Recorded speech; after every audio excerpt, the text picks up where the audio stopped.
Assalamualaikum Ustaz. Waalaikumsalam warahmatullahi wabarakatuh. Ini saya ada pertanyaan terkait dengan nasiah, Nasiah, ya. penundaan atau tertunda ya Ustaz. Iya. Jadi begini Ustaz, saya punya bengkel.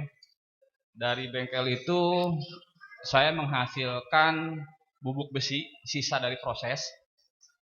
Lantas ada orang yang minat terhadap bubuk besi itu Ustaz. Nah, orang ini menawarkan kepada saya untuk bisa membeli bubuk besi saya dengan cara deposit. Jadi dia membayar dengan cara deposit, dia membayar kurang lebih sampai dengan 2 tahun ke depan. Masya Allah. Kok berani dia? Seperti itu. Karena dia tahu di bengkel saya itu kurang lebih setiap bulannya 1,5 sampai 2 ton bubuk besi itu tersedia gitu. Iya. Seperti itu. Itu yang sudah berjalan Ustaz, gitu ya. Yang bubuk besinya sudah memang tersedia setiap bulannya kurang lebih 1,5 sampai 2 ton. Nah, tapi saya belum mengiyakan karena saya belum tahu apa hukumnya seperti apa gitu.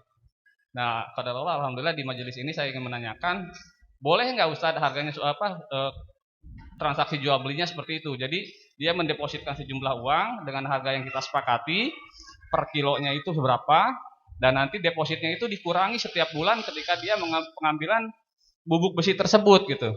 Sampai dengan nanti istilahnya kurang lebih 2 tahun beres itu nilai depositnya. Kurang lebih seperti itu.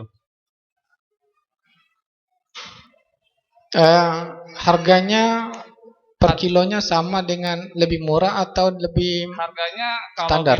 Standar Ustaz. Harganya tidak standar, lebih murah? Tidak. Harganya itu standar yang seperti yang orang lain juga. Orang lain beli juga gitu, seperti itu. Kalau gitu boleh. Nah, kenapa? Boleh. Jawabannya boleh. Jazakallah khair. Ustaz, satu lagi boleh? Enggak, sebentar. Tapi kalau harga yang dipastikan, kalau harganya lebih murah dimintanya, maka bisa menjadikan riba. Karena apa? Karena dia sudah mengutangkan antum uang. Karena potongan uangnya hanya setiap yang dia ambil saja kan? Betul. Ya, berarti ada sisa uang dia yang antum dirada antum itu sebagai hutang. Iya, ya kan? Itu jadinya. Nah, kalau disyaratkan harganya lebih murah dari orang lain, maka murahnya itu menjadi riba. Dia mendapat keuntungan dari harga yang lebih murah. Maka supaya dia boleh, harganya harus standar. Tidak boleh lebih murah. Ya, silakan. Pertanyaan kedua Ustaz, bengkel saya sudah 2 tahun ini jalan, menerima orderan dari salah satu pabrik rokok Ustaz. Apa? Bukan pabrik rokok langsung, pabrik pembuat mesin untuk packaging rokok. Bukan pabrik rokoknya. Menerima apa? Menerima orderan ya. Orderan memperbaiki. Iya. Salah satu barang yang dibuat itu adalah salah satu komponen untuk mesin pembungkus rokok. Tapi saya tidak langsung ke pabrik rokoknya, tapi ke orang yang membuat mesinnya. Itu boleh atau tidak Ustaz? Tapi antum sudah tahu sekarang ini hanya digunakan untuk bungkus rokok. Sudah tahu Ustaz. Maka nggak boleh.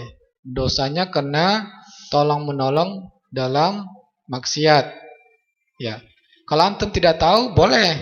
Tapi kalau sudah tahu berarti hanya digunakan untuk yang haram, berarti menjadi haram dia. Betul Ustaz. Ya. Jadi 1 tahun kebelakang ini saya tahu bahwasan itu salah satu komponen untuk mesin pembuat packing rokok tersebut gitu. Iya.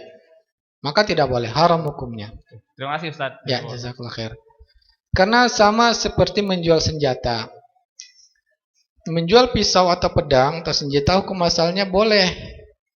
Tapi kalau kita tahu menjual senjata itu digunakan untuk membunuh atau memerangi orang-orang yang tidak berdosa, maka hukumnya menjadi haram. Seperti yang tadi. Tujuannya alat yang kita bikin digunakan untuk maksiat kepada Allah dan kita tahu maka haram kita membuatnya. Wallahu ta'ala.